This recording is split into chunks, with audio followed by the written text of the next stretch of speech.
Tumayo na ako at kumuha sa cabinet ng damit pang itaas para isuot sa kanya. Panay ang sulyap ko sa kanya. Hindi maalis sa akin ang takot. Takot na baka bukas ay mawala na naman siya. Hindi na ako papayag. Ngayong natagpuan ko siyang muli at binigyan ako ng tadhana na isa pang pagkakataon ay hindi ko na sasayangin ito. Poprotektahan ko siya laban sa mga taong gustong manakit sa kanya. I'll be more careful this time. She will be my top priority. Ipapaunawa ko din sa kanyang siya ang mahal ko. Kaya nga nandito si Celine para ayusin ang sarili niyang problema. Kanina lang inamin sa akin ni Celine ang tungkol kay Joshua. Malakas ang kutob kung damay ako sa problema nila kung ano man iyon. I am aware of Joshua's hostility towards me. Marahil isa din siya sa naniniwalang may relasyon kami ni Celine at ako ang ama ng batang isinilang nito. Hindi kaya iyon ang sinabi niya kay Faith? Alam ba niyang si Andy ay si Faith na asawa ko?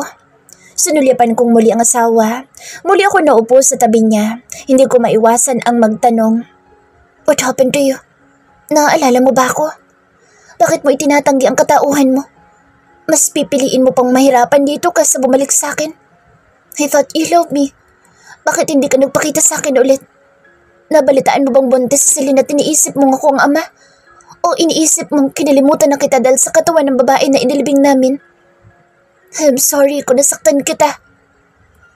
Kaya rami ng katanungan sa aking isipan na tanging siya lang ang makakasagot. Masaya akong makumpirma na siya nga ang aking asawa ngunit gusto kong malaman ang mga dahilan niya kung bakit hindi siya bumalik. Gusto kong maging malinaw na sa amin ang lahat. Labis ba ang galit niya sa akin kung kaya itinatanggi na niyang siya ang asawa ko? Hanggang ngayon si Celine pa rin ang pinaniniwalaan niyang babae ko. Kung pwede lang nahilahin ng oras para makausap ko na siya agad. Faith's POV. Napasa po ako sa ulo nang maramdaman ko ang pagpitik noon. Parang binibiyak sa sakit at maging ang tiyan ko ay umaalon din. Ano bang nangyari? Pinakaramdaman ko ang paligid ko. Malambot ang kama na aking hinihigaan. Malamig din ang lugar kung kaya hinila ko ang kumot na kay bango at kay lambot. Pamilyar sa akin ang amoy noon. Dahan-dahan ako nagmulat ng mga mata at napatulala ako nang mapagtanto ko kung nasaan ako. Ito ang isa sa pinakamahal na kwarto sa hotel na ito. Bakit ako nandito? Natutup ko ang bibig nang maalala ang eksena namin ni Calvin kagabi. Shit, mabilis kong inilibot ang mga mata sa kabuuan ng silida. Nagmamadali akong bumangon ng kama at naupo sa gilid noon. Ang plano ko ay mabilis na aalis ng kwarto ngunit natigilan ako nang mamataan ko si Calvin sa isang sulok na nakamasid sa akin. Sa tingin ko ay kanina pa niya ako pinagmamasdan. Anong binabalak mo? Tanong niya. Nakakailang ang mga mata niyang nakatuon sa akin. Lalong kumabog ang dibdib ko nang humakbang siyang papalapit sa akin. Hindi ko malaman ang gagawin. Don't tell me you're going to run away again. Pilit kong pinaglabanan ang kaba. Bakit mo ka dinala dito? Alam mo bang pwede kitang ireklamo? Paiwas na sagot ko. Lihim kong pinagalitan ang sarili dahil kulang sa tapang ang boses ko. Mas nangingibabaw doon ang takot. Ngayon mo sabihin sa akin na hindi ikaw ang asawa ko. Sa halip ay sambit niya. Nanlamig ako sa kaba. Biglang bumalik sa isipan ko ang namagitan sa amin kagabi. Sa labis na kalasingan ay hindi ko na napigilan ang emosyon ko, gayon din ang mga lumalabas sa bibig ko. I remembered him kissing me and I kissed him back with equal ferocity. Natutup ko ang bibig. Sinulyapan ko din ang damit na suot. Hindi na ito ang uniforme ko. Nakasuot ako ng malawak na t-shirt at nahuhulaan ko nang sa kanya ito. Namataan ko ang damit na maayos na nakatupi at nakapatong sa bedside table. Anong ginawa mo sa akin? Asik ko sa kanya. Siya ba nagpalit ng damit ko? Pinakaramdaman ko ang sarili. Wala namang kakaiba ako nararamdaman bukod sa sumasakit ang ulo at tiyan ko. Lalo pang nadagdagan iyon dahil sa kaba ko ngayon. Sigurado akong wala nang iba pang namagitan sa amin. Faith, let's talk. Kalmado ngunit maotoridad niyang sambit. Hindi ako sa Faith. I am not your true Faith. Will you keep denying it? Putol niya sa sasabihin ko. Kunot na kunot ang noon niya ngunit ang mga mata niya ay nagmamakaawa. Wala sa loob na napatitig ako sa kanya. He looked like he, too, is having a hard time dealing with our current circumstances. Para bang nasasaktan siya at napapagod. Pinagmamasdan ko lang siya. Kaya naman labis ang gulat ko nang pabigla niya akong itinulak pahiga ng kama at agad na kinubabawan. Anong ginagawa mo? Bitiwan mo nga ako! Pagpupumiglas ko ngunit hindi man lang siya nagpatinag. He pinned me to the bed. Calvin, ano ba? Nagpapanik na sigaw ko pero para ako nagmamakaawa sa bingi. Dumako ang kamay niya sa laylayan ng suot kong damit at itinaas iyon. Lalo ang pag-ahon ng takot ko. Anong gagawin niya sa akin? Sa takot ay mas lalo ako nagpumiglas ngunit baliwala ang ginagawa ko sa lakas niya. Ano ba? Bitiwan mo ako! Nasasaktan ako! Malakas na sigaw ko. Noon siya sumulyap sa akin. Napansin ko ang paglambot ng ekspresyon niya. Dumako ang mga mata niya sa kamay niyang mahigpit na nakakapit sa dalawa kong kamay sa ulunan ko para hindi ako makakilos. Totoong nasasaktan ako dahil doon. I didn't mean to hurt you. Tama na, please. Bulong niya na para bang pagod na pagod siya. Kaya amo na mukha niya at nakikiusap maging ang mga mata niya. Noon niya itinaas ang damit at saka ko lang napagtantong wala na pala akong suot na bra. Nakita ko ang birthmark mo kagabi. My wife has the same birthmark. Imposible nagkataon lang lahat. Itatanggi mo pa rin bang ikaw sa fate? Hindi ako nakaimik. Nawala sa isip ko ang birthmark ko na iyon at hindi ko alam na natatandaan pa pala niya iyon. Nang sulyapan niya ako ay nagtama ang aming mga mata. Hindi ko matagalan ang titig niya, kaya ako na ang nag-iwas ng tingin. Paano ko pa ba malulusutan ito? Noon niya ako pinakawalan at tumayo na siya ngunit ramdam ko pa rin ang mga titig niya sa akin. Ikakaila mo pa rin bang ikaw ang asawa ko? Tanong niya. Hindi ako umimik. Ano pa bang magagawa ko? Ang tanga ko. Napakalaking pagkakamali ang paglalasing ko kagabi. O plinano niya ang lahat ng ito. Faith, just admit, oo na. Ako si Faith, okay? O mas tamang sabihin na si Faith ako noon. Pero si Andy na ako ngayon. Matagal na patay si Faith. Pinatay niyo na siya. Singhal ko. Hindi ko na napigilan ng emosyon. Ang plano ko noon ay hindi na magpapakita ng anumang emosyon sa kanya sakali mang mabuking niya ako pero bigo ako. Alam kong katawa-tawa ang mga salitang lumalabas sa bibig ko pero yun ang gusto ko ipaunawa sa kanya ngayon. Ramdam ko pa rin ang sakit at sama ng loob sa dinanas ko sa kanya. Sa kanila ni Daddy. Ako si Faith pero sa tuwing naalala ko ang nakaraan ay parang ayoko nang bumalik sa dating buhay. What? Anong pinatay? Naguguluhang tanong niya. Bakas ang pagkalito sa boses niya. Hindi ba't matagal na akong patay para sa inyo? Bakit hindi na lang natin hayaan ang sitwasyon natin ngayon? Let them believe I'm dead. Total wala na rin naman akong balak bumalik sa dating buhay ko. Wala na akong balak sumama sa'yo. Sambit ko. As I stared into his gorgeous eyes, I saw a deep pool of sadness. And I hate that I feel bad seeing him in grief because of what I said. Aminin ko maging ako'y nasasaktan. Matagal bago siya nagsalitang muli. Bakit? Mahina niyang tanong. Ganoon na lang ba yan, Faith? Alam ko namang hindi maganda ang pagsasama natin nung una pero inaayos naman natin, di ba? Mahinang tanong niya. His voice trembles. Sinulyapan ko siya at nagulat ako pagkakitang namumuo ang luha sa mga mata niya. Lalo yung nagdulot sa akin ng kalituhan. Bakit ganyan ka? Hindi ba dapat ay masaya ka na nawala na ako sa buhay mo? Ako na nagkulong sa'yo sa kasal na hindi mo naman gusto. At last, pinapalaya na kita. Malayang-malaya ka na gawin ang gusto mo. Pinapalaya ko na kayo pati si Daddy. Anong gusto niyo? Bumalik ako at bumalik na naman tayo sa magulong sitwasyon? Masaya na ako dito, Calvin. Dito ay hindi ko kailangang ipilit ang sarili ko sa mga tao sa buhay ko. Bakit hindi niyo na ako hayaang matahimik dito? Do you think that's what I want? Mukha ba ako nagsasaya sa pagkawala mo?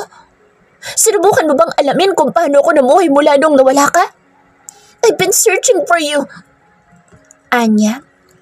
Pumiyok pa ang boses niya at batid kong umiiyak na siya. Mariin akong pumikit. I'm not even sure if I'm doing the right thing. Everything that has happened since he arrived here was overwhelmed me. Hindi ako makapag-isip ng tama. Hindi ko na rin alam kung ano ang paniniwalaan ko. Faith, I've been telling you numerous times that I love you and that I want to work on. Pero hindi naman yun ipinapakita mo. Hanggang sa kahuli-hulihan, sasilin pa rin ang inuna mo. Gusto mong malaman ang totoo. I do not want to be Faith anymore. I don't want to continue living her miserable life. Masaya na ako dito bilang si Andy. Natulala siya at halata ang sakit sa mga mata. Makailang beses siyang kumura pagkatapos ay tinitigan lang niya ako. Maging ako ay hindi na napigilan ang mga luha. Gusto ko nang umuwi. Huwag mo na sana akong guluhin pa ulit. Really? Itinataboy mo na ako? Paalisin mo ako na parang wala lang, Faith. Faith, hindi ganoon kadali sa akin yun. Asawa kita. Nakikiusap ako sa'yo, please. Gusto ko magkaayos pa tayo. Bakas ang hinanakit sa boses niya ngunit nandoon din ang pagkabagabag. Hindi mo man lang ba ako bibigyan ng chance na magpaliwanag sa'yo? Please, pakinggan mo naman ako. Mahal kita, Faith, at pinagsisisihan ko na nawala ka. Sinisisi ko ang sarili. Ang tagal kitang hinanap at ngayong nakita na kita, hindi ko kayang tanggapin ang sinasabi mo na wala na. Anya, nagulat ako na lumuhod siya sa harap ko. Nakaupo ko sa kama habang nakaluhod siya sa harapan ko at hawak ang mga kamay ko. Tinitigan ko siya. Kay layo niya sa Calvin na nakilala ko. Ang Calvin na kilala ko ay hindi makikiusap sa akin ng ganito. Hindi nakaligtas sa aking paningin ang mga luhang kumawala sa mga mata niya. Ramdam ko ang pagsisisi niya pero hindi maalis sa akin ang matakot. Gusto kong malaman ang kasagutan sa mga tanong ko pero ngayon nakaharap ko siya ay naduduwag ako. Natatakot ako na baka muli na naman akong madala sa mga salita niya. Ni ayaw ko na sanang marinig pa ang paliwanag niya. Ayaw ko na sanang sumubok muli pero ang puso ko'y nagre-rebelde. Papakinggan ko pa ba siya? Gaano ako siguradong totoo ang mga sasabihin niya sa akin? Bakit ka ba nagkakaganyan, Calvin? Please, umalis ka na lang. I don't want to be your wife. I am happy here. Mahinang sambit ko. Kahit na anong pigil ko ay walang patid ang pag-agos ng aking mga luha. Faith, please. Ganoon na lang makadali sa'yo ang talikuran ng kasal natin. Nalimutan mo na bang ikaw nagtutulak sa akin palayo? Ilang beses ko sinubukang maniwala sa'yo na mahal mo ako pero palagi nila ako sinasampal ng katotohanan. Nasa Celine pa rin ang mas matimbang. Bakit hindi ka doon kay Celine maghabol? Celine has nothing to do with us. Tayo mag-asawa. May kataasan ang boses niya. Napasabunod pa siya sa buhok at tila litong-lito na kung ano ang gagawin at sasabihin. Talaga ba? Hindi siya kasali sa usapan? Calvin, ako ang asawa mo pero kay Celine ka may anak. Sigaw ko. Parang sinaksak ang puso ko. Nalalaki ang mga matang napatingin siya sa akin. What? What the hell, Faith? I didn't even touch her. Ganyan ba kasama tingin mo sa akin? Bakas ang hinanakit sa mga mata niya. Tinitigan ko lang siya. Hindi ba siya ang ama ng anak ni Celine? Pero yun ang sabi ni Joshua. Alam umano halos na lahat na may anak si Calvin at Celine. Sino nagsabi sa'yo niyan? Naghahamon ang boses ni Calvin. Halata din ang galit sa mga mata niya. Huwag ka nang tumanggi dahil kalat na sa lahat ng totoo. Alam kong buntis si Celine bago pa man ako mawala, Calvin. May nagsabi sa akin. May nakakita sa inyong magkasamang nagpapacheck up sa ospital. Gumaralgal na ang boses ko. Magpahanggang ngayon, damandam ko pa rin ang sakit ng kataksilan niya. Hindi man lang nabawasan iyon. Sino nagsabi sa'yo niyan? Alam ko malaking pagkakamali na sinamahan ko sa Celine noon at hindi ko sinasabi sa'yo na buntis siya. Sasabihin ko naman sa'yo eh. Kaya lang ay huli na. Nawala ka na. Puno ng lungkot na sambit niya. Maniwala ka sa akin, hindi ako ang ama ng anak niya. Malayong gawin ko yun sa... Liar! Ilang beses mo na pinamukha sa akin na mahal mo siya. You ignored me while you continued to see her. Kahit ilang beses kong sinabi sa'yo na layuan mo siya. Umiiyak na sigaw ko. Pinagbabayo ko ang dibdib niya sa matinding sama ng loob. Ngayon ko mawala lahat ng galit ko na kay tagal kong kinimkim. Hinuli niya ang mga kamay ko at sinubukan akong yakapin. Nagpumiglas ako ngunit higit na malakas siya. Umiiyak din siya habang yakap ako ng mahigpit. Tumaas baba ang balikat niya dahil sa pag-iyak at ibinaon niya ang mukha sa aking leeg. I love you, Faith.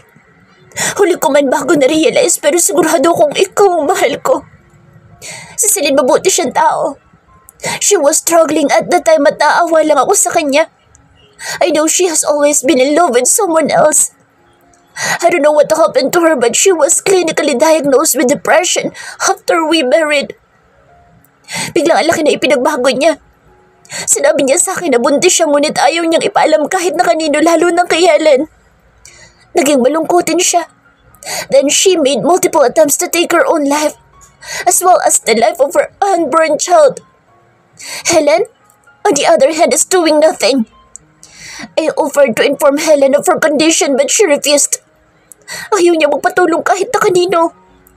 Gusto niyang lutasin ang problema niya na mag-isa kaya tinutulungan ko siya sa mga simpleng bagay. Kahit pa nga maging sa akin ay ayaw niyang sabihin kung ano ba talaga nangyayari sa kanya. Wala siyang ibang malapitan. Kasalanan ko din na napabayaan kita at tayo na ang nasisira sa mga pagtulong ko sa kanya. I am so sorry. Mahabang paliwanag niya. Hindi ko malaman kung maniniwala ba ako sa mga paliwanag niya. Bakit ang alam na marami ay siya ang ama ng anak na si Lynn?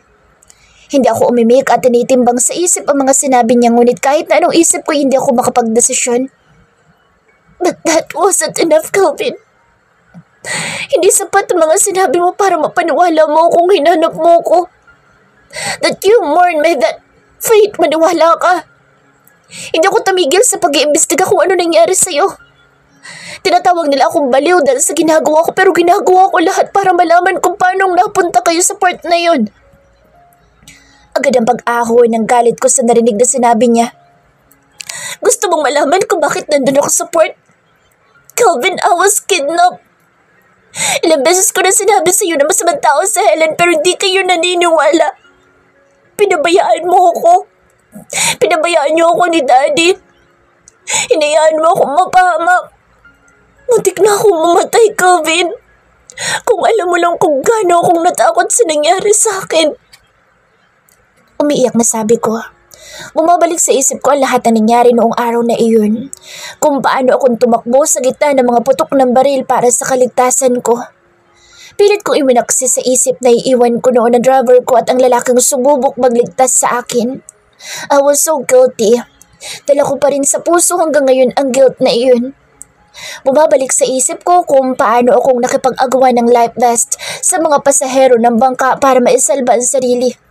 Mas lalo na yung pakikipaglaban ko sa malakas na hampas ng alon na halos maubusan na ako ng hininga.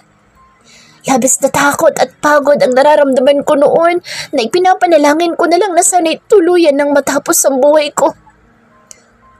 I'm sorry. I'm so sorry. Bulong ni Calvin sa tenga ko.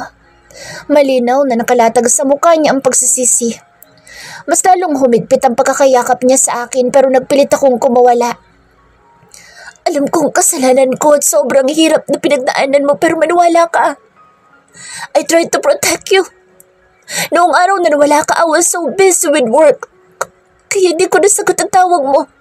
But I assigned 2 people to keep an eye on you. Pinabantayan kita sakali mo magpakita ulit sa'yo lalaki nagnakaw sa mansyon ni Calix. Hindi ko ipinalam sa'yo dahil ayoko matakot ka ng gusto pero sa halip ay kay Celine sumusunod yung lalaki kaya natuon sa kanyang atensyon namin ni Calix.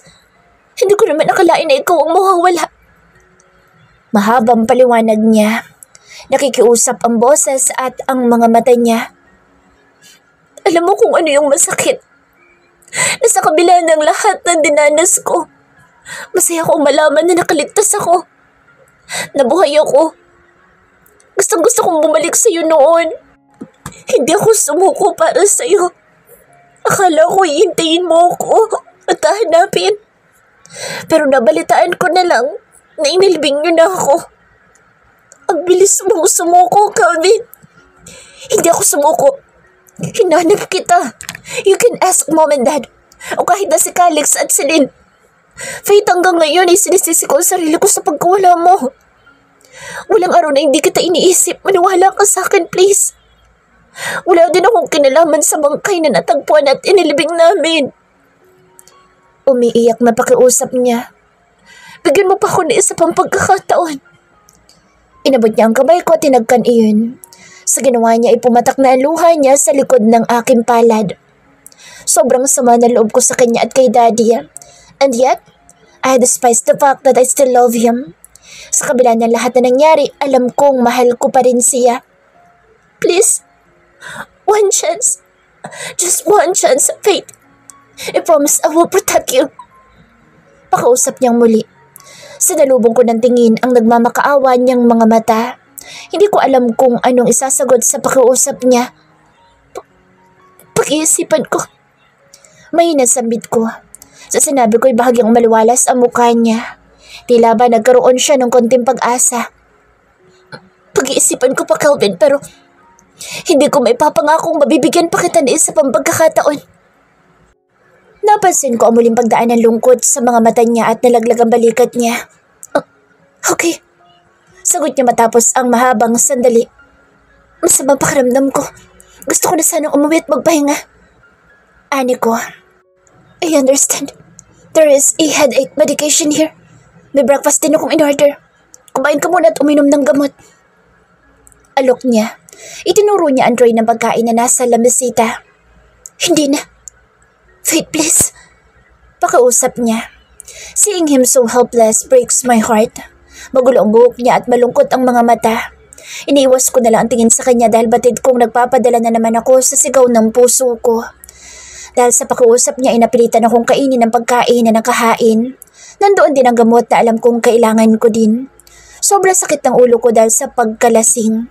Labis na pag-iyak at pag-iisip dahil sa mga nalaman ko buhat kay Calvin. Kung gayon ay tauhan pala niya iyong nakipaglaban sa mga nagtangkang kumuha sa akin. Kahit papaano ay may ginawa pala siya para protektahan ako at hindi din umano niya anak ang isililang na Celine. Kung gayon ay kanino ang batang iyon? Bigla naman ang pagpasok sa isip ko ng eksena ni Joshua at Celine kagabi. Natutop ko ang bibig dahil doon. What's wrong?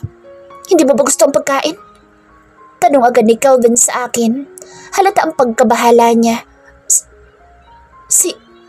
Si Joshua at Celine, kagabi magkasama sila.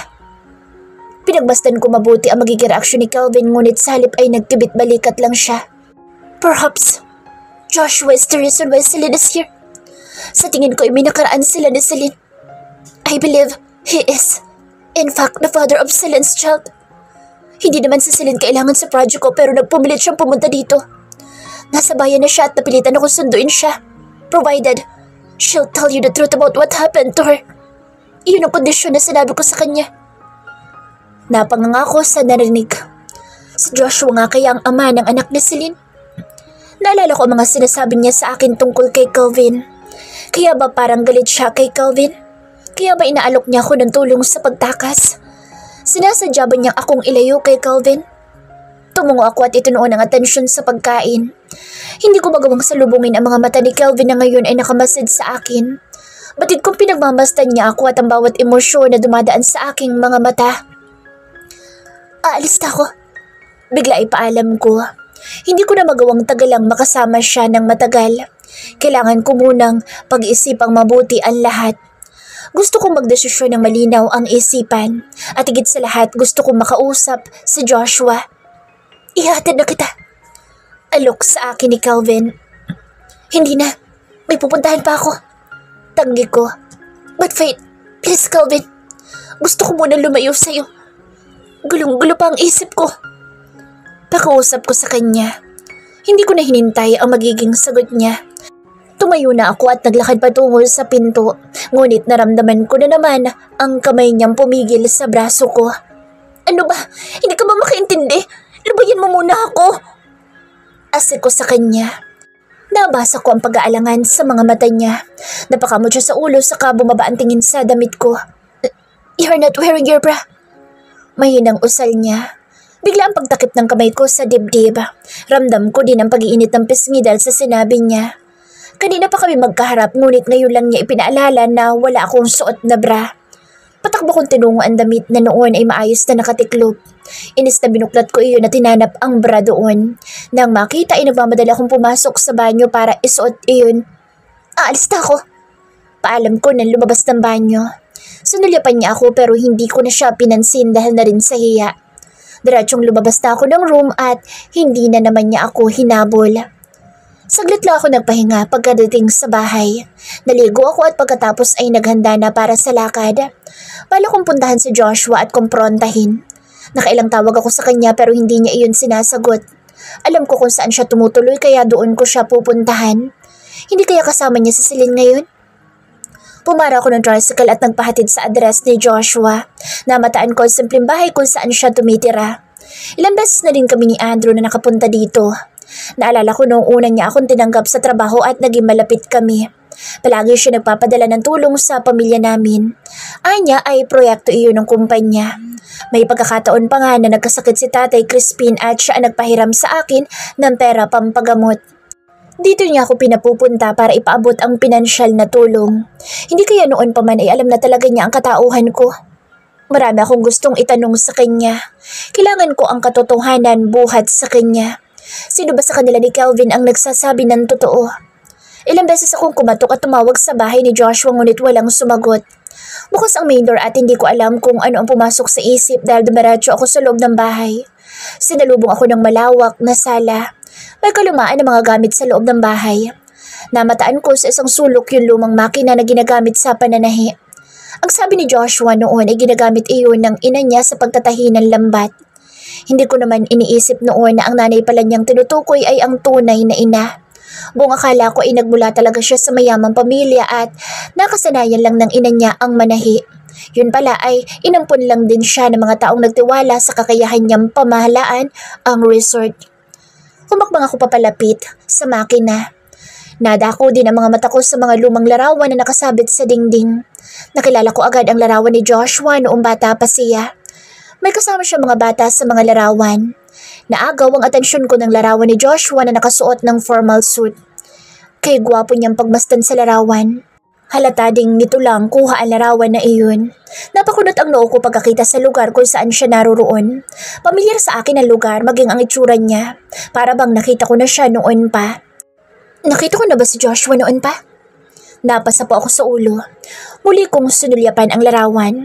Shit, kuha iyon nung gabi ng graduation ball namin. Tiningnan ko pa ang katabing larawan at para akong nanlamig sa nakitang babaeng katabi ni Joshua sa larawan. Kim? Noon parang eksena sa pelikula na bumalik sa alaala ko ang lahat. Si Joshua ang pinsan ni Kim na nakilala ko noon sa graduation ball. Nanginig ang buo kong katawan at wari lalong sumakit ang ulo ko. Sa nangangatog na mga tuhod ay mabilis akong lumabas ng bahay. Makailang beses pa ako muntik ng madapa dahil sa labis na takot. Joshua? Siya ang pinsan ni Kim? Anong itinatago niya sa akin? Nangilid ang mga luha ko. Litong-lito na ako sa mga nangyayari. Kung kanina ay halos ayokong makasamang asawa, ngayon ay nabaliktad na ang sitwasyon. Pakiramdam ko ay may inililihim sa akin si Joshua at wala na akong ibang malalapitan kundi si Kelvin lang. Hindi ako ligtas sa kamay ng kahit na sino. Nagmamadali akong umalis ng lugar. Hindi ko alam kung nasaan si Joshua at hindi ko din alam kung magagawa ko pa ba siyang kumprontahin. Para akong itinulos sa kinatatayuan paglabas ko ng bahay ni Joshua. My entire body trembled as I watched Joshua stand dangerously in front of me. His eyes are sharp and have dark circles under them. Para bang puyat siya. Andy, why are you here? Nagtatakang tanong niya. Sinulyapan niya ang pinanggalingan ko at lalong kumunot ang noo niya. Did you break into my house? Hindi. Diyan lang ako sa balcony. Kaila ko. Hindi ko alam kung mapapaniwala ko ba siya sa kasinungalingan ko. Halata ang panginginig ng boses ko. Mataman niya akong pinagmasdan. Mapanuri ang kanyang mga mata at tila sinusukat kung nagsasabi ako ng katotohanan. Bakit ka nagpunta dito? Tanong niya matapos magpakawala ng malalim na buntong hininga. Para bang pagod na pagod siya. Kasi may tatanong sana ako sa'yo. Naisip kong isagot. Nakagat ko ang labi sa palusot. Ano yun? Kunuton tanong niya. Saan mo naman ako dadalhin kung sakali man natatakos ako kay Kelvin? Lalong naging seryoso ang mga mata niya. Tinitigan niya ako saka nag-isip. May pag-aari kaming isang isla. Pwedeng doon ka muna. Doon ay siguradong hindi ka masusundan ni Kelvin. Bakit mo tinatanong? Nakapagdesisyon ka na ba? Mapanuri ang mga mata niyang nakatuon sa akin. Gusto ko na sana siyang tanungin kung ano ba ang motibo niya. Kirami na mga tanong sa isipan ko kaninang papunta ako dito. Ngunit matapos kong malaman na siya ang pinsan ni Kim, bigla akong nag-alangan. Sa kaibuturan ng puso ko ay gusto ko pa rin maniwalang isa siyang mabuting tao. Gusto kong isipin na totoo lahat na ipinakita niyang kabaitan sa akin noon. Siya ang umalalay sa amin nila Nanay Amelia. Pero paano ko lahat ng iyon ay dahil alam niyang ayoko nang bumalik sa dati kong buhay. Ngayon ay nandito na muli si Calvin. Kapag sinabi ko ba sa kanya ngayon na babalik ako sa asawa ko, ay magbabago ang pakikitungo niya sa akin? At ang higit na nakakatakot na tanong sa isipan ko, may kinalaman ba siya sa pagdukot sa akin? Natatandaan kong si Kim ang nagtraidor sa akin. Ngayon ay gusto na naman niya akong ilayo kay Calvin. Anong balak niya sa akin sa isla na sinasabi niya? Paano kung doon pala ang magiging huli kong himlayan? Nakaramdam ako ng kilabot sa naisip. Pasimple kong inilibot ang mga mata sa paligid. Kami lang dalawa nandito sa bahay niya. I cannot risk my safety. Hindi ito ang tamang lugar at pagkakataon para magtanong sa kanya. Wala pa akong desisyon, Joshua. Pasensya na kung nagpunta ako dito. Gusto ko lang talagang kamustahin ka dahil hindi na kita nakausap simula kahapon. Kinakabahang sagot ko. I secretly prayed he'd buy that excuse. Lalong tinambol ang dibdib ko nang hindi siya umimik. Tinitigan lang niya ako habang nakakunot ang noo. Malinaw na nakalatag sa mga mata niya ang pagdududa kaya mabilis ako nag-iwas ng tingin. Tumikim ako para alisin ang bara sa aking lalamunan.